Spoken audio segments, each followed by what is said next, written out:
Hello, dear DSC candidates. Welcome back to my Grammar for Success channel. I am Koresh Babu, a retired lecturer in English from Hyderabad. In today's video, I am going to explain the third part of the questions given in the 2024 TS DSC question paper. I am making this video only with a view to letting you know where actually you have gone wrong in the question paper. Therefore, I request all of you to watch this video till the end without skipping it in the middle. I also request all of you to consider subscribing to my channel and also sharing this video with all your friends. Thank you so much. Now let's get into the video. 121st question. Which of the following phrases describes the condition of the children in William Blake's The Schoolboy? You know this poem very well, and what is that phrase that describes the condition of the children means? Here are given some options. Let us look at them and choose the right answer. Sadness and boredom. The very first one is your answer, and the second one, sadness and attentiveness, is not the right one. Joy and cheer, not the right one. Joy and attentiveness, not the right one. Because in this William Blake's poem, The Schoolboy, you can find that the children are experiencing only sadness and boredom in the class. So therefore, the very first option is your answer. Okay, and now let's move on to the next question. From the options given below, which one captures the meaning of these lines from William Blake's The Schoolboy? You know, one more question is also posed from this poem, and what is the examiner asking you to do? Which one captures the meaning of these lines? That means he has given you a few lines from that poem, and he is asking you to give the meaning of those lines. Okay, what are those lines given here? How can the bird that is born for joy sit in a cage and sing? So these are the two lines taken from the fourth stanza of this poem, William Blake's The Schoolboy. How can the bird that is born for joy? You know very well, I have taught this poem and you know the meaning of this. The speaker of this poem is asking how the bird that is born for joy will sit in a cage and sing. How can the bird that is born for joy sit in a cage and sing? So that means, you know, a bird that is born for joy, but it cannot sit in a cage, even if it is a silver cage or a golden cage, whatever it may be. A cage is after all a cage, and sitting in that cage, no bird can be happy and joyful. And therefore, this indicates that in that school, you know, the boys are feeling as if the classroom were their cage, and they were not feeling very happy. And here you pay attention, the classroom is a cage, the children are imprisoned. The very first one is the right option. The classroom is an open field where the children learn singing. No. The cage is a classroom in which the birds learn singing. No. The school children sing about birds. So in this way, the second one, third one, fourth one are wrong. Only the first one is the right one, because the meaning of these two lines is this. What is that? The classroom is just like a cage of the birds. Okay, and the children who are in that cage are imprisoned like birds. So that's why only the first option is the right one. All others are wrong ones. Now let's move on to 123rd question. What does the swinging of birch trees signify to the speaker of Robert Frost's poem? That means to the speaker of Robert Frost. That itself is enough. This question is actually as it is taken from your question paper. And what does the swinging of birch trees signify? Swinging is an attempt to please humans. No, this is not the right one. Swinging is because of the boys climbing. No. Swinging is an escape from the rootedness of the tree. So this third one is only the right one. Swinging emphasizes the tree's connection with boys. No. So here this third one is the right option. All others are the wrong ones. It is because this swinging is a kind of escape. Okay, from the rootedness. From the rootedness means from the base of the tree. For example, this is a birch tree. Okay, this is a big birch tree. So here, you know, the branches are like this, and here the boy is swinging. Take for granted. So when you go up in this like this, and you come back again. So you are going from this rootedness to upwards means what? Metaphorically means that you are trying to move away from the problems of this world, the harsh realities of this world. Again, what is happening? Again, you are coming back to this base. So you are trying to escape from these problems of the world, but again you are coming back to this base. Again you are coming back to this world. So here it is a kind of escape from the harsh realities of the world. It is an escape from the problems of this world. It's an escape from the unhappy situations of this world. So that is the meaning for this Robert Frost. Okay, and therefore first one, second one, fourth one are wrong. Only the third one is your answer. Now you move on to 124th question. What does William Wordsworth mean by the following lines in Ode Intimations of Immortality? So William Wordsworth has written a beautiful poem remembering his childhood experiences and feelings and all those things, right? And here, what does William Wordsworth mean by the following lines? What does he mean by these following lines? Whither is fled the visionary gleam, and where is it now, the glory and the dream? And if you know this meaning, and automatically you can give the correct answer, right? And here, whither is fled the visionary gleam? Visionary gleam means what? Visionary gleam means the sense of wonder. The sense of wonder and also spiritual, what is that? Insight. So this sense of wonder and spiritual insight were very clear once upon a time. Okay, were very clear and vivid once upon a time in his childhood. Okay, in his childhood, right? So in the childhood of this William Wordsworth, this sense of wonder and spiritual insight were very clear and vivid. And now what has happened to them? Now whither is fled means where have they gone now? Now they have totally faded. Now they have totally disappeared. So he is lamenting over the loss of sense of wonder and spiritual insight. He is lamenting, literally is lamenting. He is mourning over the loss of the sense of wonder and spiritual insight once upon a time that were clear and vivid in his childhood. Now they have faded or disappeared. So whither is fled means they have faded and disappeared. And where is it now? Again he is asking one more question. Where is that? What is that? The glory and the dream. The glory means what? Here the beauty. Okay, the beauty, inspiration. Okay, there used to be some kind of beauty and inspiration and also realism. Okay, realism in his childhood. And where have they all gone?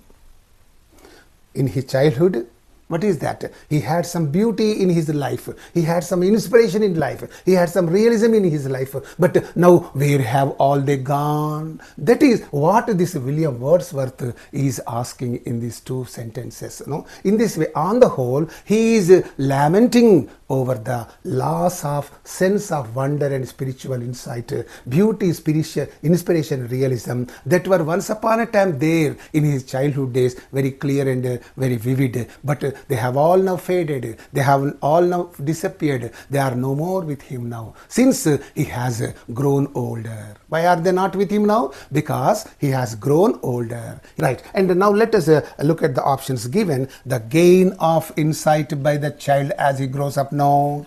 The increasing sense of wonder as the child grows up, no. The commitment to nature as the child grows up, no. The loss of the sense of wonder as the child grows up. So here he has lost the sense of wonder as he has grown older.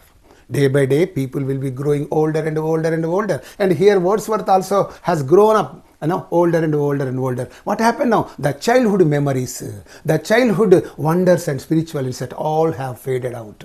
Okay, all have disappeared. And that's why the loss of sense of wonder as the child grows up. That means as the poet grows up. So here first one, second one, third one are wrong. Only the fourth one is the right option. And now you move on to 125th question. In William Wordsworth's I Wandered Lonely as a Cloud, what is the source of pleasure when the poet is all alone?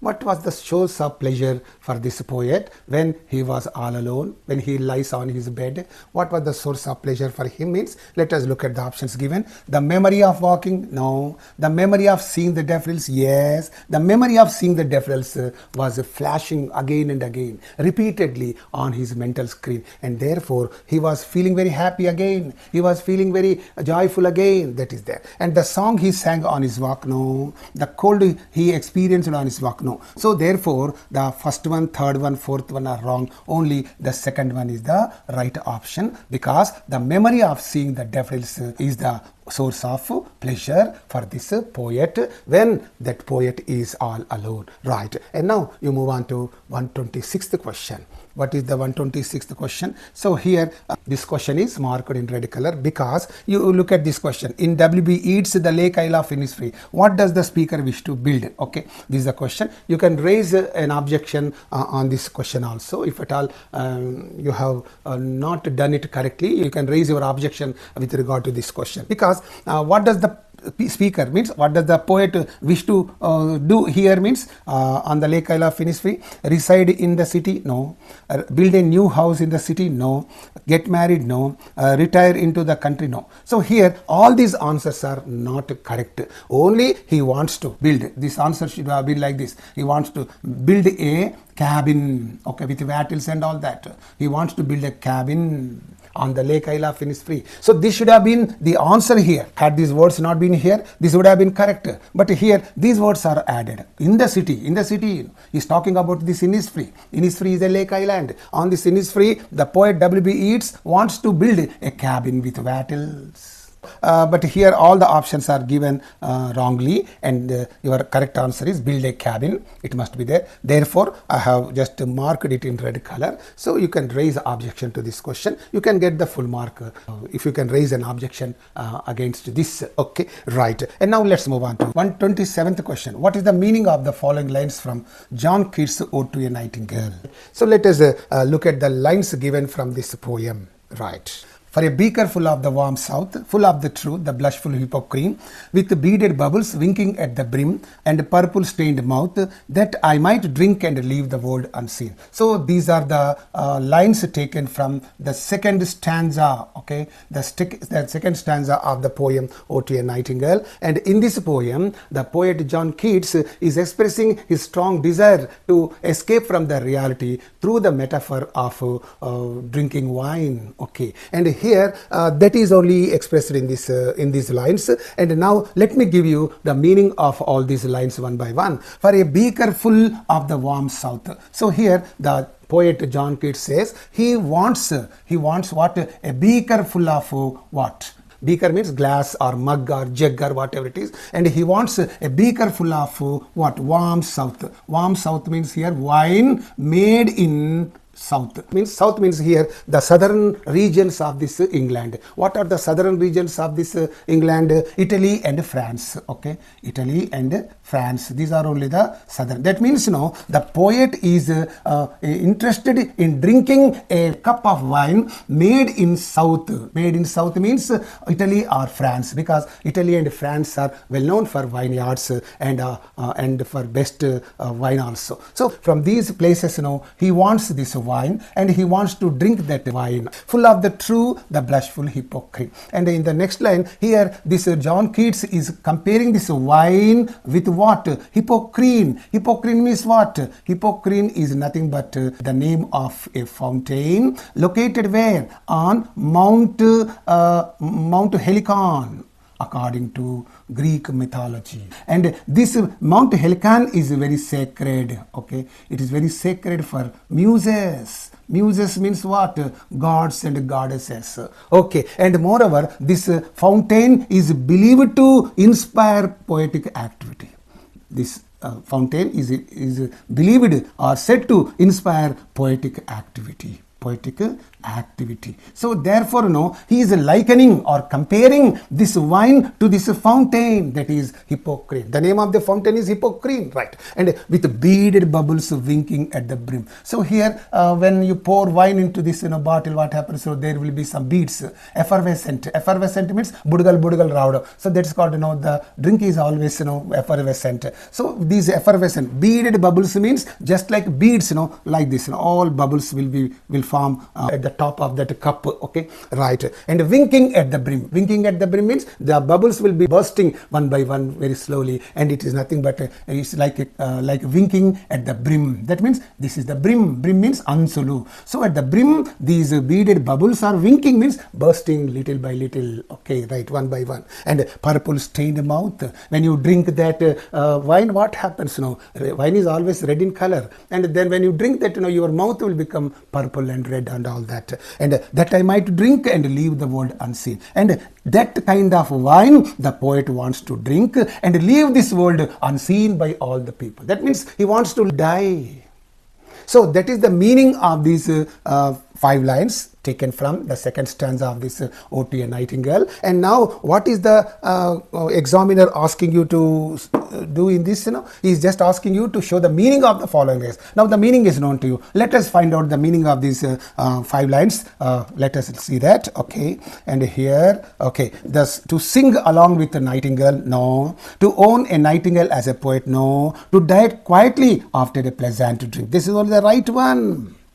And to go south for the winter months, no. So here first one, second one, fourth one are wrong, and only the third one is the right one, because the poet wishes to die quietly after drinking that very tasty and a very pleasant wine, okay, brought from Italy and France and all that. Okay, right, this is only first, second, fourth are wrong options, and only the third one is your right answer. Right, now let's move on to 128th question. Okay, read the following prose passage and identify the atmosphere from the options given below. He is asking you to find out the atmosphere of the given passage. Okay, what is the passage given here? Let us look at this passage, and here for my convenience I have colored some of the phrases and sentences. Okay, and here let me give you the meaning of this first of all, and thereafter you can answer the question. Okay, it was on a dreary night of November that I beheld the accomplishment of my toils. So here that was the night of November. What kind of night? Dreary night. Dreary night means depressing or melancholic, gloomy night or dismal night. Okay, that was there. And with an anxiety that almost mounted to agony. So his anxiety, what happened? It turned or it transformed into agony. Okay, I collected the instruments of life. Okay, he collected all the instruments that can give life to something or somebody, okay, around me, that I might infuse a spark of being into the lifeless thing that lay at my feet. So at the feet of the speaker, okay, and there lies some lifeless thing, he is going to infuse means insert water, the spark of being, and it was already 1 in the morning. Okay, and that what was the time then? It was the night of November, dreary night of November. That was 1 o'clock. 1 o'clock means it is of course in the morning time. After 12 o'clock it becomes morning, and 1 o'clock means it's nothing but midnight at that time. So the rain pattered dismally against the panes, and on outside what is happening? The rain was patting means beating dismally against the panes, against the window panes, that the raindrops are beating against the window panes. Next, my candle was nearly burnt out. The candle that is there was almost burnt out, that is going to be exhausted, right? And when by the glimmer of the half distinguished light, so glimmer is there. Glimmer means some feeble intermittent light is called glimmer. గుడ్డిగా వెలుగుతున్న దీపమును light ను glimmer, the glimmer of the half extinguished light.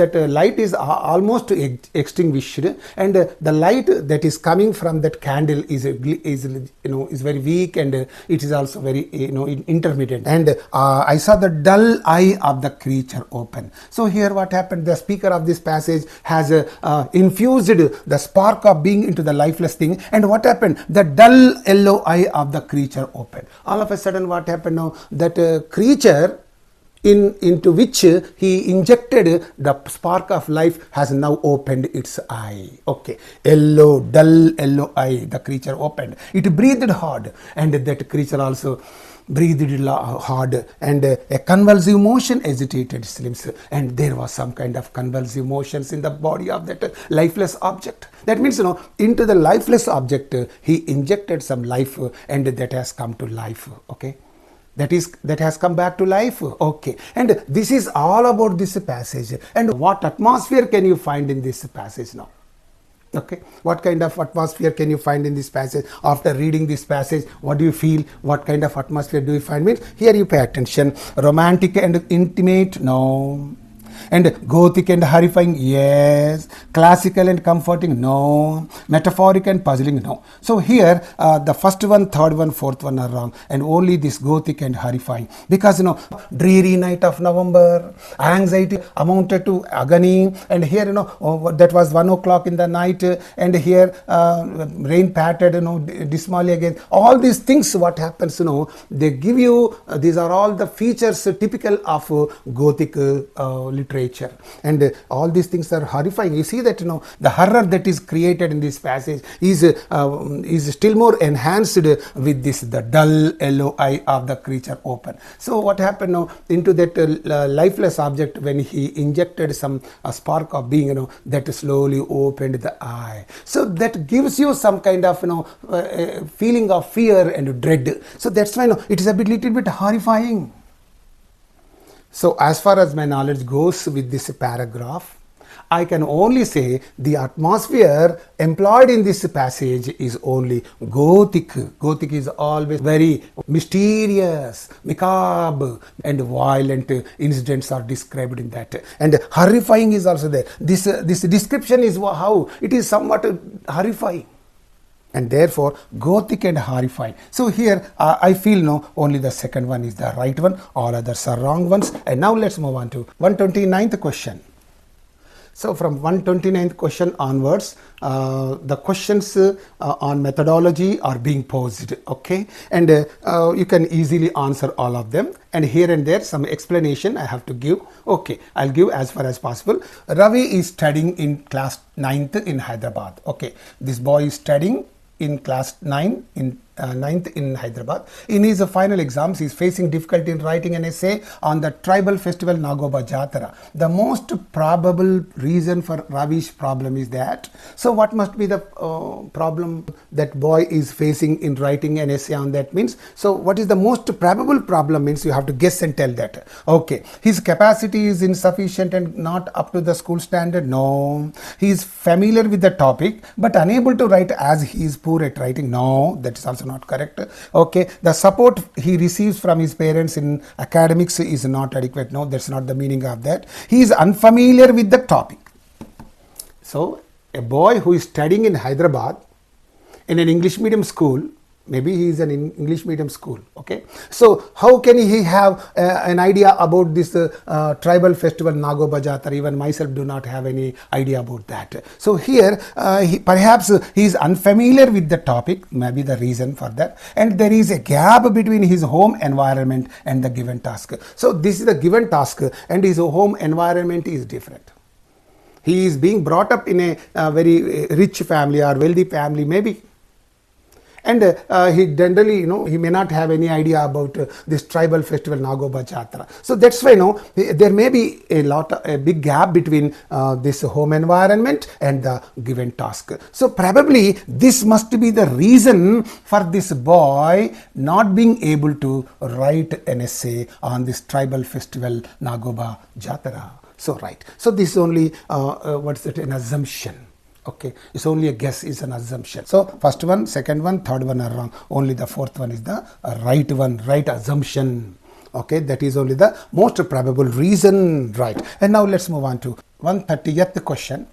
The effective way for teacher to correct students' writings is, what is the effective way for a teacher to correct the students' writing? What is that? What is the effective way? Underlining the error part and leaving without correcting it? No. Providing guidance and time for students to make their own corrections? Yes. Avoiding the error correction in the students' writing? No. Correcting every error in the writing of the students? No. So therefore, the effective way for a teacher to correct students' writing is only by way of providing guidance and time. So the teacher must provide his or her guidance and his or her time for students to make their own corrections. The teacher must help the students correct the mistakes they make in writing and all that. So therefore, first one, third one, fourth one are wrong. Only the second one is your answer. And now let's move on to other questions. Identify the characteristic feature of the language. What is the characteristic feature of the language? Okay, here a child born in a particular language community is separated from the parents at birth and brought up in a different language community. So he was born in a particular language community, but he was brought up in some other language community. Okay, and the child picks up the language of the environment where he was brought up and not that of the biological parents. So this is the statement, and basing on this statement here he is asking you to find out the characteristic feature of the language. What is the characteristic feature of the language? Language exhibits displacement. No, language is not inherited. That is there. Language is not inherited. Property can be inherited by you, but language cannot be inherited. You must be born in some family speaking some different language. But if you are brought up in some community where some different language is being spoken, you pick up only that language, not that language of the biological parents. That is, therefore, it is not inherited. This is the characteristic feature of the language. Language exhibits redundancy. No. Language is arbitrary. No. So first one, third one, fourth one are wrong. Only the second one is the right one. Now you move on to 132nd question. Name the teaching approach where students are at first exposed to content before coming to a class session and then spend class time engaged more deeply with the ideas and the concepts. So what is the name of this teaching approach? That is the question. Now let us look at the options given. Lecture based approach? No. Project based approach? No. Flipped classroom approach? Yes. Content and language integrate approach? No. So here the first one, second one, fourth one are wrong. Only the third one is the right one. Why? Why this is right and why they are wrong means, first of all, you learn about this method. What is this flipped classroom method? In this approach, the traditional teaching method is just reversed. So instead of introducing the content to the students directly, the teacher engages the students with some material or subject or content at home, and especially through videos, other reading material and all that. So what happens now, the students will go through all the material which the teacher has asked them to go through. So the next day the students will come back to school, and in the classroom what happens now, they spend most of their time and they spend all their time engaging with the teacher, discussing with the teacher and problem solving with the teacher, where the teacher works only as a facilitator but not as a lecturer or as a teacher. Okay, and this kind of method, teaching approach, is used in universities, especially to deal with STEM fields and social sciences. STEM means what? Sciences, technology, engineering, mathematics subjects and other social sciences. When that is done, what happens now? The classroom therefore becomes student centric. So that's why this is the name of the teaching approach where this kind of thing takes place is only the flipped classroom approach. Okay, right. And you go to the lecture based approach. This is the most traditional teaching method, all of you know very well. What happens? The teacher in this method will deliver all the content, all the subject directly to the students. This is what actually is happening in the colleges and schools and all that. So this is called the lecture based approach. And project based approach means, you know, in this approach what happens now, the students will learn all things by themselves, engaging themselves in the real world and meaningful projects. So some project work is there. So doing that project work, they learn so many things. And here content and language integrate approach. This is also not the right one. What is this? In this approach what happens now, the students are taught some subject through the medium of the foreign language. For example, mathematics is there. Your mother tongue is Telugu, but the mathematics is being taught through English medium.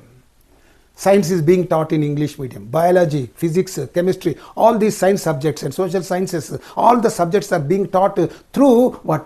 The foreign languages. So this is what actually happening in the colleges and the schools and all that. So this is called content language integrate approach. So therefore first one is wrong, second one is wrong, fourth one is wrong, only the third one is the right one. In this approach only this kind of thing will take place. The students will be exposed to content before coming to school only, before coming to class only. After coming back to school, they will discuss all these things very deeply with their teacher and they learn all the things. Okay, now let's move on to 133rd one is there. What is that? In the collaborative teaching, the collaboration can happen between and among, where, so here you see that teachers, okay, between teachers and among teachers, teachers and other professionals, between teachers and other professionals, and among teachers and other professionals, teachers and learners.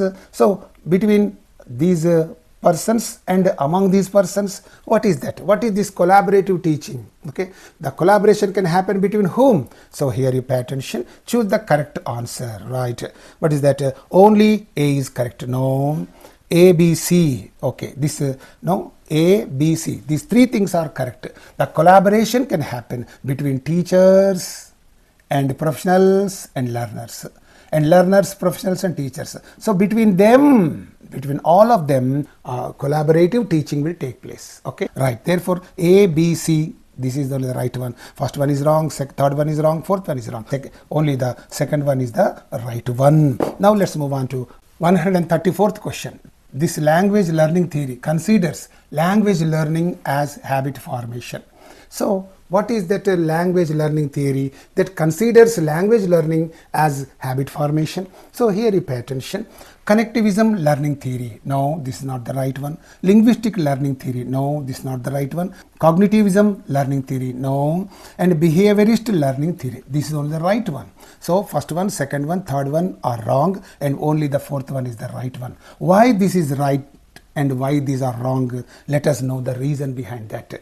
According to this behaviorist learning theory, what happens? The learners will learn language by imitating the language they hear around. Okay, for example, in your locality or your next door neighbor or somebody, maybe a Tamil speaking person. Okay, there is a Tamil speaking family in your locality, or a Urdu speaking family, or a Hindi speaking family. What happens, you can easily pick up those languages because you hear them speak those Hindi words or Gujarati words or Tamil words or Urdu words. Because Hyderabad, people have learnt Urdu very much. It is only because they have listened, they have heard that language very frequently all over, and that's why they could pick up that language very easily. So therefore that is called behaviorist learning theory. That means by imitating the language when they hear around. So if anybody learns, that's called habit formation.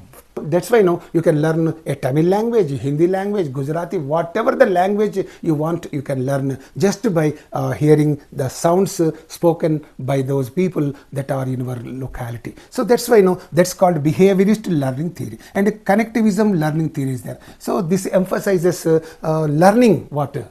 From the technology and from networks. Okay, the role of technology, the role of networks is really very important in the learning process. This emphasizes that connectivism. You connect to the network, you connect to some technology, and you learn all that. That's called connectivism learning theory. Linguistic learning theory. So learning general languages, that is learning the language and developing that language is there. That's called linguistic learning theory. Cognitivism learning theory is there. This focuses on the mental processes involved in learning rather than just observable behaviors. Okay, right. Therefore, this first one is wrong, second one is wrong, third one is wrong. Only the behaviorist learning theory is only the right one, because it only makes the people learn other languages as a habit. Okay, right. And now you move on to 135th question. Pick the correct one about Telangana State Board's English textbooks.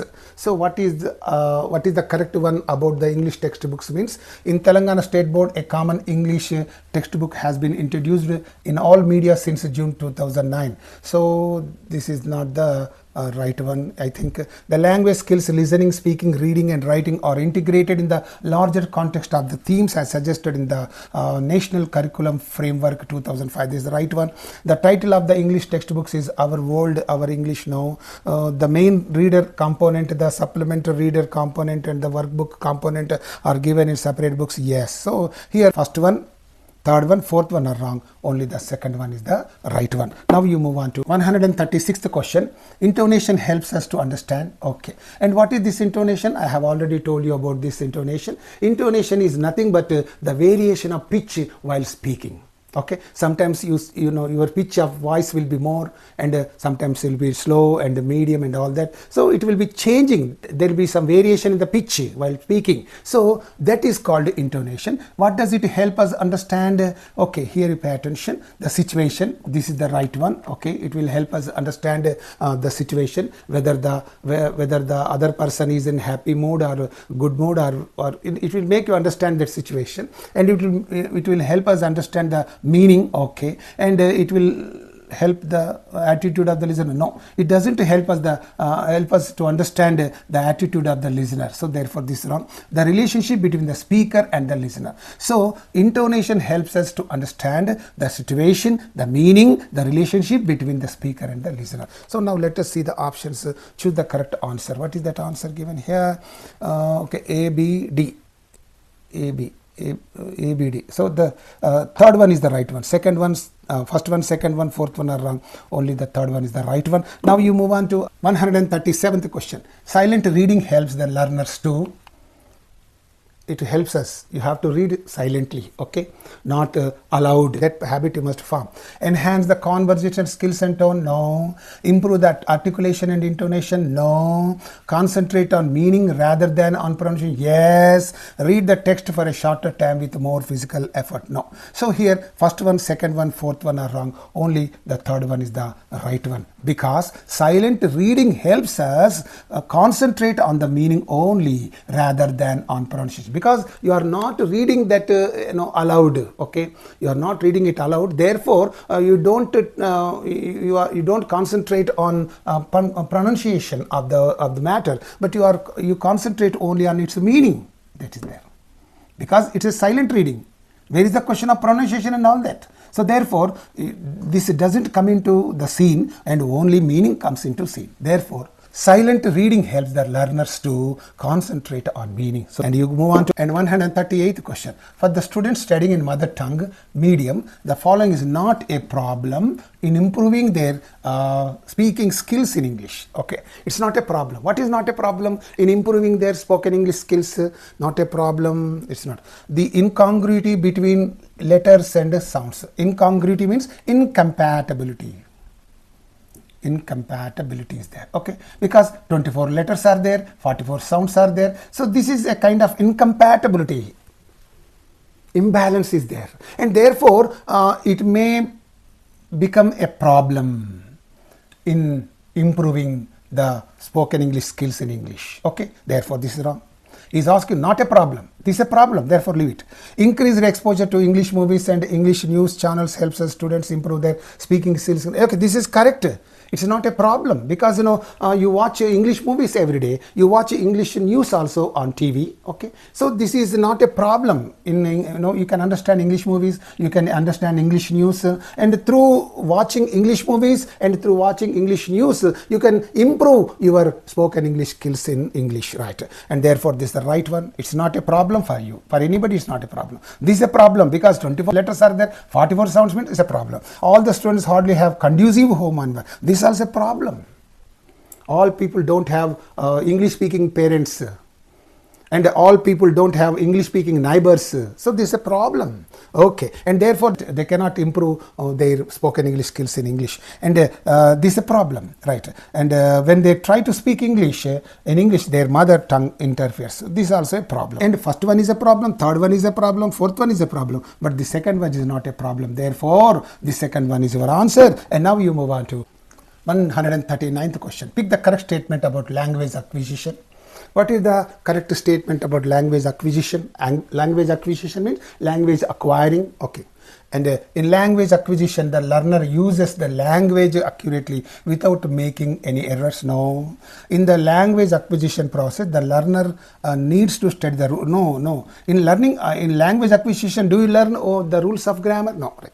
The language acquisition conscious process. Okay, it's not a conscious process. When you are learning some language, suppose your neighbor is a Tamilian.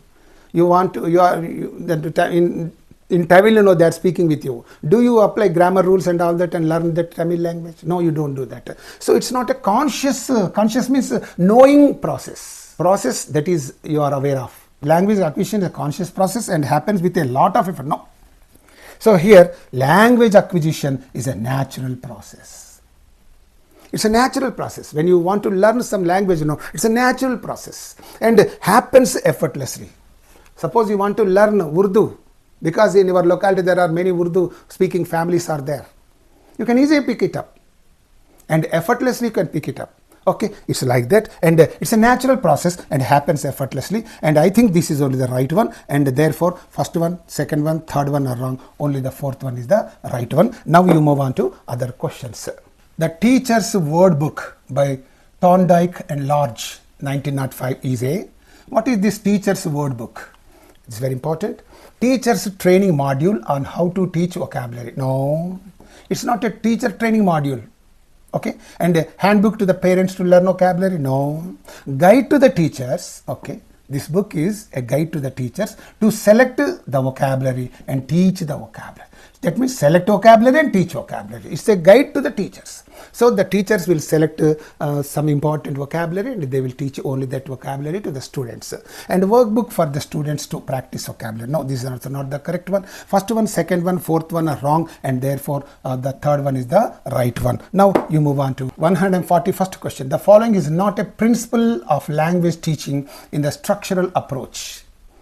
In the structural approach, it's not a principle. What is that? Here you pay attention. It is best to teach one form at a time. This is a principle of language teaching in the structural pattern, structural approach. Okay, meaning and mother tongue should be kept out when second and foreign language is learnt. This is there in the structural approach. Okay, errors should be tolerated and overlooked so that better learning can take place. No, this is not the right one because it's not a principle of language teaching. According to the structural approach, it is not a principle of language teaching, and this is a principle, this is a principle. Okay, form is more important to learn and not its meaning. So first one, second one, fourth one are the principles of language teaching according to this structural approach, but not this one. It's not a principle of language teaching. Therefore, this third one is your answer, and first one, second one, fourth one are therefore wrong. Okay, and now you move on to the other questions. In the Telangana State Board's summative assessment of class 10 under the creative expression domain, the following discourse is not included in the list of discourses, major discourses. What is that which is not included in the major discourses category? Means interviews there, therefore it's wrong. Biography is there, it is therefore wrong. Profile is not there, therefore it's right. Choreography, script is there, therefore it's wrong. So interview, biography, choreographic, script, these are all included in the list of major discourses, but only this profile is not included in the list of major discourses. Therefore, your answer choice is the third one. All others are wrong ones. Now you move on to 143rd question. According to Stephen Krashen's theory of second language acquisition, the following one is not correct. The following one is not correct. What is that which is not correct? Let us see that here. Second language acquisition is very similar to the process children use when acquiring their first language. Okay, this is correct. He is asking you for the statement that is not correct, but this is correct. The emotions of a language learner can interfere with assist with the language acquisition. Okay. The emotions of a language learner can interfere and assist with the language acquisition. This is also correct one, and therefore this is correct one. Therefore, it is wrong because he is asking us for not correct statement. So this is right. This is right. Learners acquire language when exposed to comprehensible input. This is also right, but here it is wrong. All these are correct. Okay, in the second language acquisition, these are all correct, but what is not correct means here error correction and explicit teaching of rules are important in language acquisition. So this is not the correct one, and therefore this is only your answer. First one, second one, third one are wrong, only the fourth one is your answer. Now you move on to and 144th question. We listen to music, poetry, drama and speeches of good orators. This is type of listening falls under. So when you listen to music, poetry, drama and speeches of good orators, how do you listen to all of them? Okay, so here focus listening, no. Appreciative listening, yes, you appreciate some music, you appreciate poetry, and when you listen to all of them you appreciate. That's why this kind of listening to these things is called an appreciative listening, right? Focus listening is not the right one, and here just listening is also not the right one. Casual listening is also not the right one. Focus listening means when the teacher is teaching you something, you listen to the teacher very attentively. That listening is called focused listening. Focused listening will take place only in the classrooms and here and there, right? And here gist listening is there. So when some political speaker is speaking something in a meeting, you just listen to the gist of his speech. That's all. You don't listen to his each and every word. You want to just listen to his summary of the words, gist of the words. Okay. And casual listening means when you are going along the road, you can listen to various sounds. Somebody is calling somebody and somebody is shouting, somebody is selling something, horns, and all these things will enter your ears because there are no lids to these ears. All the sounds will be entering your ears, and you just listen to all of them casually, and such things is called casual. So casual listening very well, gist listening very well, focus listening, and here this is appreciative listening. Appreciating, you are listening to that music only to appreciate it, only to enjoy that. So that's why. So your answer is the second one. All other answers are the wrong ones. And now you move on to 145th question. This type of writing covers the function of showing cause and effect by explaining how the events are linked. Okay, what is that? Here expository writing is there. So the very first one is the right one, expository writing. And this writing, what does it do? It will tell you what? The cause and effect by explaining how the events are linked. So this persuasive writing is not the right one, because persuasive writing means you write something in order to persuade them, in order to prevail upon them. Okay, that's it. Descriptive writing, you know that very well. Say all situations are described, things are described, and they evoke some kind of mental picture. You know that very well. Narrative writing means storytelling and all that comes under narrative writing. So here the type of writing covers the function of showing cause and effect by explaining how the events are linked, means that is only with this expository writing, and not the persuasive writing, descriptive writing, narrative writing, and therefore your answer choice is the first one. You move on to the 146th question. The article titled Approach, Method and Technique was written by. There is an article, Approach, Method and Technique. There's an article. Okay, there's an article published, and it was written by whom? Edward L. Thorndike, no. Anthony E.M., yes. Carol Atherton, no. James Joyce, no. So here this is the man who wrote this article called Approach, Method and Technique. Okay, right. You move on to 147th question. In this method of teaching, the practitioners believe that exposure to natural language is the best way to learn language. So that means, exposure to natural language is the best way to learn that language. Just now I have told you that if there is anybody speaking Tamil, if you just keep on listening to that, you can easily learn that language. Okay, that means exposure to natural language is the best way to learn that language. Okay, and in this method, what is that method? Direct method. When you are exposed to English, you can learn English very well. If you are exposed to Hindi, that's why teaching English only in English is the best thing. So that's called the direct method, not grammar translation method, bilingual method, Dr. West's new method. No. So first, second one, third one, fourth one are wrong. Only the first one is the right one, and only through this direct method only you can learn some language very easily and naturally. Right. You go to the 148th question. Choose the feature of remedial teaching. What is the feature of remedial teaching? Okay, it is a reteaching. No, remedial teaching is not a reteaching. It should interfere with the new teaching. No, it is highly specific and need based, because this is not the right one, because remedial teaching, examinations are around the corner, very near. At that time reteaching doesn't take place, and the new teaching doesn't take place. Only specific teaching and need based. What are the important topics? What are the important points from the examination point of view? Only those things are taught to those candidates for whom you are giving remedial teaching. Okay, remedial coaching. It's more like a long-term course, has more than the, no, this is not the right one. So here, first one, second one, fourth one are wrong. Only the third one is the right one. Now you move on to 149th question. Academic standards are designed to help. Why are the academic standards designed? So only to, what is that, help? Why? Plan teaching task, yes. To assess the students, yes.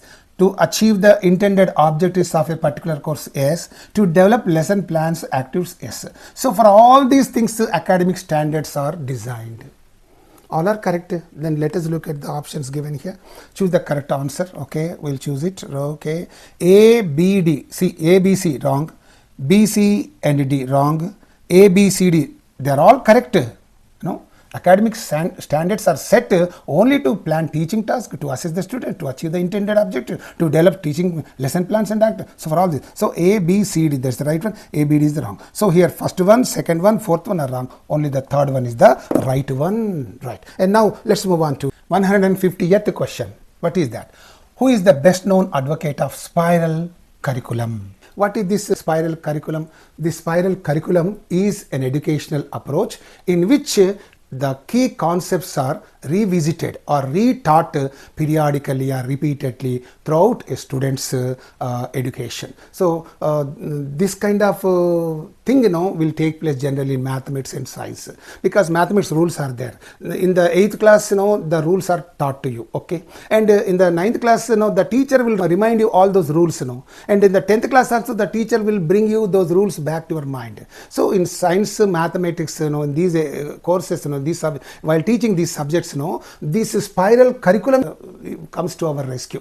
The teacher will bring to the mind of the students all the key concepts the students learnt long back, okay, in the 8th class or 9th class or 10th class, wherever it is. This teaching approach was introduced by Jerome Bruner. So that's why best known advocate. That means who is the proposer of this method or teaching approach, means here the names are given. Jerome Bruner, this is the first one, and Edward L. Thorndike, no. David Crystal, no. Theodore S. Rogers. Okay. So second one, third one, fourth one are wrong. Only the first one is the right one. You move on to 151st question. Pick the correct statement about teaching learning material.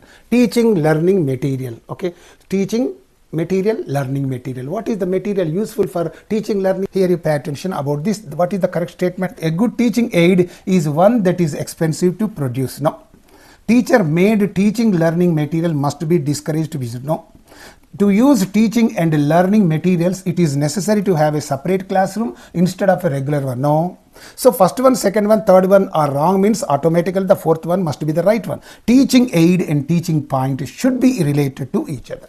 So whatever the teacher is teaching, whatever the aid to teach, that must be related to each other. Suppose you are teaching geography. So then you need what? The world map and all that. Okay, some atlas you need. Okay, so the teaching subject, the teaching material, both must agree to each other. Okay, they must relate to each other. Okay, they must relate to each other. So there means teaching aid and teaching point should be related to each other. So this fourth point is only the right one. All others are the wrong ones. Now you move on to other questions. Who is the author of The Language in the Crib? So the language in the crib. Crib means cradle. Okay, in the small cot. Crib. The language of in the crib means William Brown, no. J.D. O'Connor, no. Theodore S. Rogers, no. Ruth Hirschweir, that is the right one. So first one, second one, third one are wrong, and only the fourth one is the right one. You move on to 153rd question. Identify the following which contain short articles on specific subjects written by authors and compiled into a series of volumes. So, okay, what is this one called means? So dictionary, no, you don't find all these things. Thesaurus, you don't find all these things. You find only words in the dictionary. In the thesaurus, you find only words and their meanings and all those things, antonyms, synonyms and all that. Biography, you don't find all these things. Only in encyclopedia, you can find all these things. You can find short articles on specific subjects written by various authors. So short articles and on specific subjects written by authors can be found only in encyclopedia. Okay, and therefore first one, second one, third one are wrong, only the fourth one is the right one. Now you move on to other questions. Pick the correct option regarding the following statements. What is that?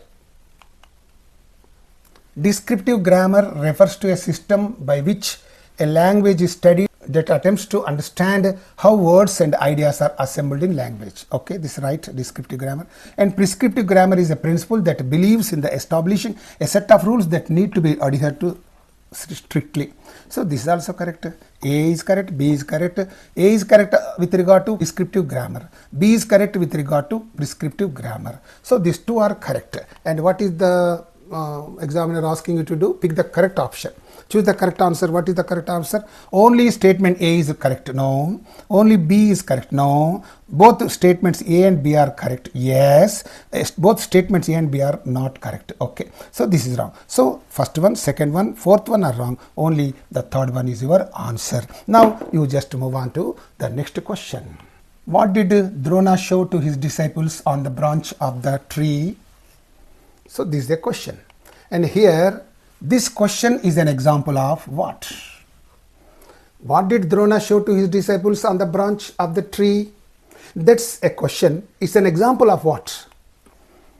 Multiple choice question? No, because there are no multiple choices under that. Essay type question? No, it cannot be an essay question. Very short answer type question? Yes, this is a short answer type question. And yes/no type question? No. So yes/no question means that must begin with a helping verb. Okay. So therefore here what did Drona show to his disciples on the branch of the tree is not a multiple choice question, not an essay question, not an essay yes/no type question. It's only a very short answer type question. Therefore your answer is the third one. Now you move on to 156th question. In 1956, the Central Advisory Board on Education, CABE, proposed or recommended the following. Okay, what did this Central Advisory Board on Education recommend? So here three language formula. Okay, it recommended that study of English as a compulsory language both at the secondary and university stages. Okay, English should not be introduced earlier than 5th class. Okay, it is also recommended by this CABE, and the precise level of introducing English should be according to the decision of the individual states. This is also there. So A, B, C, D all are correct. So then these are all the recommendations made by this CABE. Okay, and choose the correct answer. What is the examiner asking you to do? A, C, D only. No. A, B, C, D. These are all correct. B, C, D only. A, B, D only. No. So first one, third one, fourth one are wrong. Only the second one is the right one. And now you move on to other questions. This language disability affects reading fluency, decoding, reading comprehension, recall, writing and spelling. So what is this language disability? There are various language disabilities. On this also I'm going to make a video because it is a part and parcel of your methodology. Right. Let us look at the options given here. What is that? Dysphasia. Okay. Dysphasia is nothing but a language disability which affects a person's ability to communicate. Okay, and this typically occurs to that person due to some damage to his brain. Okay, maybe from a stroke, or some neurological disease or brain tumor or some kind of head injury like that. And because of this language disability, the person affected by this disease will find it very difficult in speaking, reading, writing and understanding. And this aphasia is also just like that. This dysphasia, aphasia, both are the same. And here dyslexia is there. This dyslexia is also a language disability, and it affects what the person's ability to read, okay, to interpret, to identify the symbols and letters and all that. So that's why dyslexia, here affects reading influence. Therefore, a person who is affected with this disability will find it very difficult in reading fluently, decoding, reading comprehension, and all these things. In all these things, he will find very difficult. He will face problems in doing all those things, right? And dysgraphia is there. Dysgraphia is nothing but some kind of language disability, according to which what happened, the person who is affected with this dysgraphia will find it very difficult in writing. He cannot write properly, okay? He cannot write properly with good spelling and all that. So this pertains to spelling, okay? This pertains to reading, and this pertains to speaking. These two disabilities pertain to speaking. This disability pertains to reading, and this disability pertains to spelling or writing. Let me say, this disability pertains to writing. So that is there. Therefore, here the disability that affects reading means only this dyslexia. Now we move on to 158th question. In my opinion, I believe that students should be required to attend all of their classes. Identify the lexical error in the sentence. So this is very simple. Lexical error means grammatical error. What is that? Options are given. Errors of word formation, no. Errors of collocation, no. Errors of redundancy is correct. Errors of literal translation, no. So here you can find in this only redundancy. Redundancy means, in my opinion, I believe. These two convey almost the same. In my opinion, students should be informed. That should be there. So, in my opinion, I believe. These two things are used side by side, and this is therefore called error of redundancy. You say either in my opinion or I believe, but you cannot say in my opinion I believe. So therefore it is an error of redundancy, right? Therefore first one, second one, fourth one are wrong, only the third one is the right one. And now you move on to 159th question, the last but one question. Okay. Identify the correct sequence of the stages of syllabus design. How do you frame the syllabus? How to design the syllabus for the students? That means, first of all, these are given, evaluating the course and learners, okay, formulation of objectives, learner description and needs, suggesting teaching strategies, deciding on course contents, okay. So these are all the steps that are involved in the syllabus design, okay, right. And what should be first one? Learner description is very important. To whom that syllabus is going to be prepared or designed. So learner description and their needs. So this should be the first one. So now the C first, this is the first one, C. And then comes after fixing the learners and their needs, you must formulate objectives, okay. This should be the second one. B should be the second one, right. So objectives are important. What objectives you want to achieve from that syllabus, that is there. And then comes you decide on course contents. Course contents are there, that is important, CBE, okay. Next. And after deciding course contents, you prescribe teaching strategies. So this must be there. D is there. After that, evaluating the course and learners. D. So this is A. So here C, B, E, D, A. That must be your answer. Now look at the options given here. Okay. A, B, C. This is outright gone because that must begin with C. Oh, with C there are three. C, C, C. Okay. Next, what must be the B? Oh, this is E. Here E is there, C is there. Therefore, these two are also outright gone, right? B is there. Then E is there. Then D is there. So the first one, second one, third one are wrong, and only the fourth one is the right one. These are only the steps by which you prepare the syllabus or you design the syllabus. Last question here is 160th question. Identify the correct option regarding the statements about language laboratory in India. What is the correct option about the language laboratory in India? Okay, Okay, it is a dedicated space where students access audio materials for foreign languages learning. This is absolutely right. It facilitates practice in improving students' pronunciation only in their first language. No, it's not the correct one. It doesn't. No, of course, this is there, but it's not. It is a part and parcel of this. Okay, it facilitates practice in improving students' pronunciation only in their first language. No, it's not like that. Therefore, A is the right one, B is not the right one. And here, choose the correct answer. What is that? Only the statement A is correct. This first one is the right one. B is correct. No. A, B are correct. No. B and not correct. No. So second one, third one, fourth one are wrong. Only the first one is the right one. Okay, with this third part of the video will also come to an end. Thank you so much for watching this video. Hello dear DSC candidates, thank you so much for watching this beautiful video. And if you find any difficulty in understanding any of these questions and their explanations, please make a mention of it in the comment section. Okay, right, thank you so much.